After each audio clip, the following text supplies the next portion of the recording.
Hi everyone, welcome back to our new video on this musculoskeletal system series on USMLE with Varun. In this video, we'll discuss about congenital and developmental musculoskeletal disorders.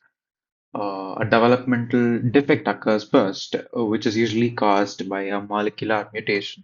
That mutation affects the growth plate or connective tissue structure, and this ultimately produces a very characteristic phenotype. So, the sequence you should always think about is developmental defect, molecular mutation, growth plate problem, and characteristic phenotype.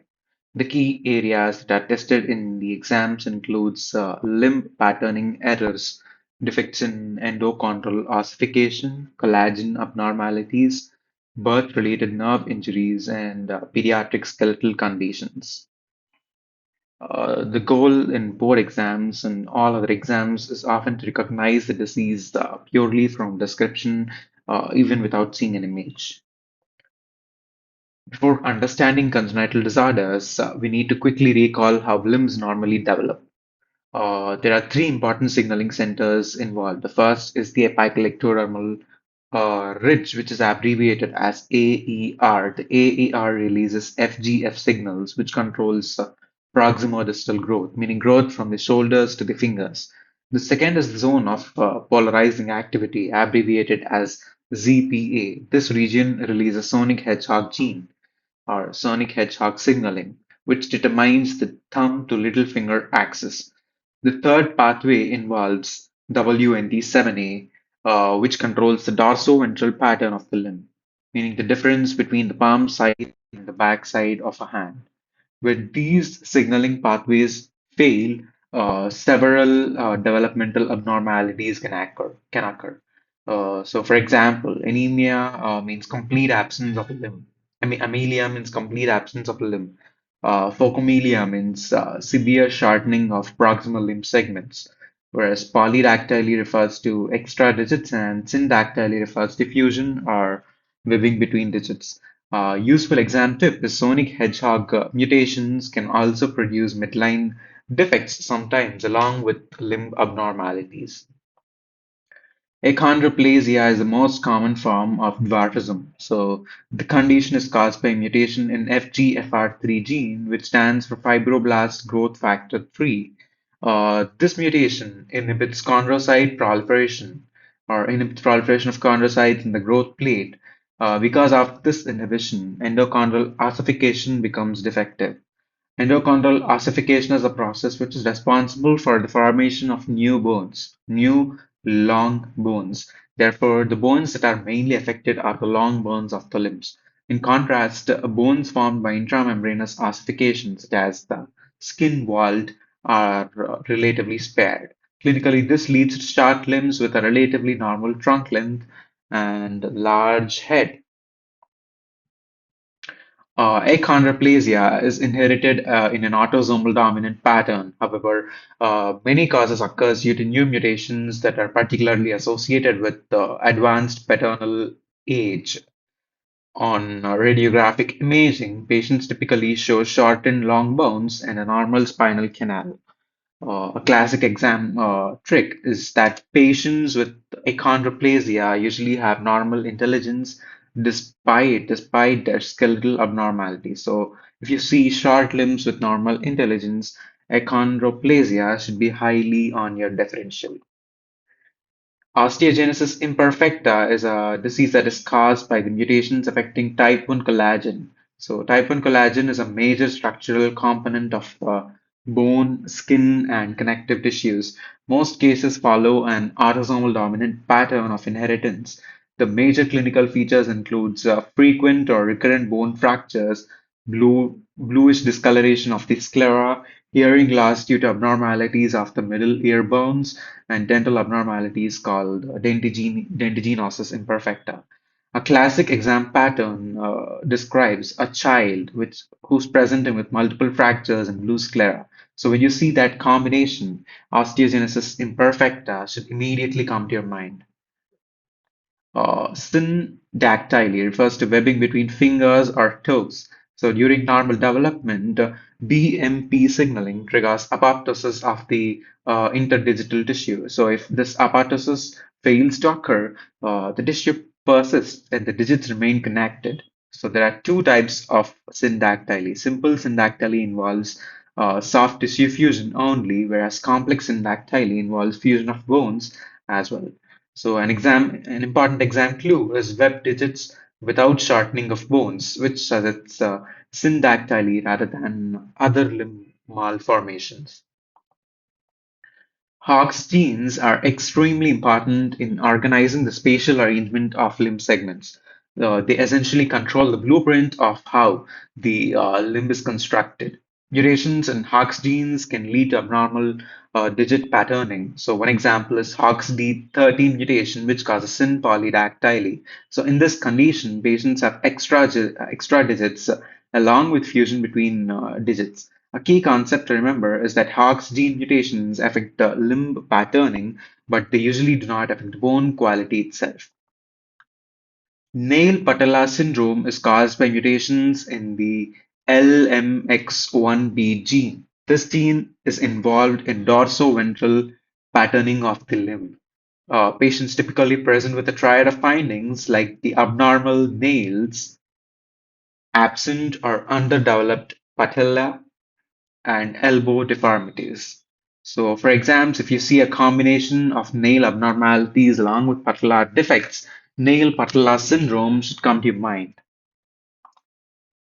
Developmental dysplasia of the hip occurs when acetabulum does not properly develop, leading to instability of the hip joint. Several risk factors increase the likelihood of this condition. These includes breech presentations, female sex, and firstborn infants. So during clinical examination, doctors perform two tests: the Barlow test, which attempts to dislocate the hip, and the Ortolani test, which attempts to relocate a dislocated hip. So the whenever the clinical examination findings of patients with this developmental dysplasia of hip includes a positive Ortolani test and a positive Barlow test. Barlow test, which attempts to dislocate the hip, and Ortolani test, which attempts to relocate a dislocated hip. So if untreated, developmental dysplasia of the hip can lead to early osteoarthritis later in life. Congenital clubfoot, also known as Talipes equinovarus, is a deformity in which the foot is positioned abnormally. The foot appears plantar flexed, inverted, and adducted. The condition is thought to occur due to abnormal positioning of the fetus within the uterus. The treatment usually involves serial casting, which gradually corrects the deformity. A classic exam clue is a newborn with rigid invert turned foot that cannot be easily corrected manually. Birth injuries usually occur due to mechanical stress during delivery. Common situations include shoulder dystocia, breech delivery, and excessive traction applied during delivery. Structures most commonly affected includes the brachial plexus, clavicle, and humerus. Exam questions often describe a newborn with abnormal arm posture after delivery, which should immediately suggest birth-related nerve injury. Herb Duchenne palsy or Erb's palsy occurs when there is excessive lateral traction on the head during delivery. The traction damages the C5 and C6 nerve roots, the upper trunk. Uh, Muscles affected include the deltoid, biceps, and the infraspinatus. The characteristic posture is called as a waiter's step position. The arm appears adducted and internally rotated, while the forearm appears extended. Klumpke palsy occurs due to upward traction on the arm, damaging the C8 and T1 nerve roots. The muscles most affected are the intrinsic muscles of the hand. This procedure, this produces a claw hand deformity. Sometimes the T1 sympathetic fibers are also affected. So if that happens like the involvement of the T1 sympathetic fibers, the patient will develop Horner syndrome, which includes ptosis, meiosis, and anhidrosis. The most common fracture during birth is a clavicular fracture. This usually occurs during shoulder dystocia. Infants may present with crying when the arm is moved, along with an asymmetric motor reflex. Fortunately, the treatment is usually conservative because the infants heal very quickly. Children often experience a type of fracture called as a green stick fracture. In this fracture, the bone bends and breaks incompletely, similar to bending a green branch. Another important category is Salter-Harris fractures, which involves the growth plate. Growth plate injuries are very important because they can affect future limb growth and symmetry. Salter-Harris fractures involves the epiphyseal growth plate. So damage to the growth plate can lead to limb length discrepancies or angular deformities. So exam questions often describe a child with a fracture near the joint, followed by concern about for future bone growth. So whenever you see that scenario, think about growth plate injury. Salter-Harris fractures are divided into five types. Type 1 passes through the growth plate. Type 2 passes through the metaphysis and the growth plate, whereas type 3 passes through the epiphysis. Type 4 through the metaphysis, growth plate, and the epiphysis, whereas type 5 is a crush injury to the growth plate.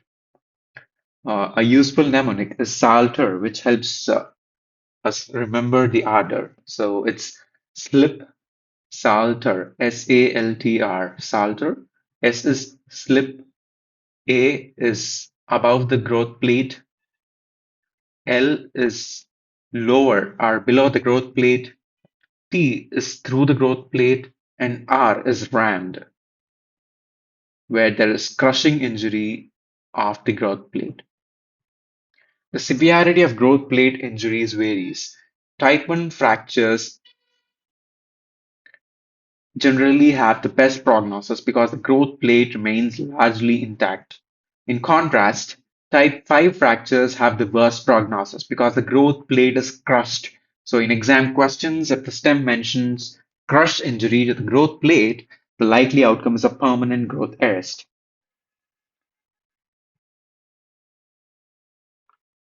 It is helpful to compare congenital disorders side by side. Achondroplasia involves defective endochondral ossification, producing short limbs. Osteogenesis imperfecta involves type 1 collagen fibers, leading to fragile bones and blue sclera. Syndactyly results from failure of apoptosis during limb development, causing webbed fingers or webbed digits. Developmental dysplasia of hip results from acetabular malformation, leading to positive Ortolani sign. An important board trick is that most congenital skeletal disorders have normal calcium levels. Let us quickly review some rapid recognition patterns. Short limbs with a normal trunk suggests achondroplasia. Multiple fractures with blue sclera suggests osteogenesis imperfecta. Webbed fingers suggests syndactyly. A newborn with arm adducted and internally rotated suggests Erb's palsy. A clicking hip in a newborn suggests developmental dysplasia of the hip, and a crushed growth plate suggests Salter-Harris type 5 fracture. So these patterns are frequently tested on all the kinds of exams. So it's very important that we need to understand how to recognize a pattern in any question. So pattern recognition is the key. In the next module, we'll try to understand about arthritis and spondyloarthropathies, and we'll discuss few important points about those conditions. So, for many more upcoming videos on this series, USMLE with Varun, I would like to request all of you to subscribe to the channel and keep sparking. This lecture series is provided free and is open access for all the students. If you find it useful and wish to support its continued development, voluntary contributions are welcome. You can pay on the link that is on the screen, and that's also pinned in the description, and you can pay with any of these payment methods. So this lecture series is started with the motto to actually empower active learning, where where students can actually buy some time, sit down and read their book by themselves rather than just passively watching endless lectures that are available out there.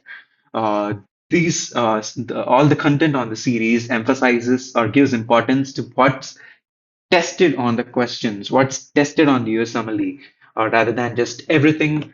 But the key is that the most important thing about preparing for exams is that we need to just sit down and do some active learning rather than just passively watching lectures. So I believe this is helping you save some time, buy you some time to just sit down and solve questions. Uh, I'll meet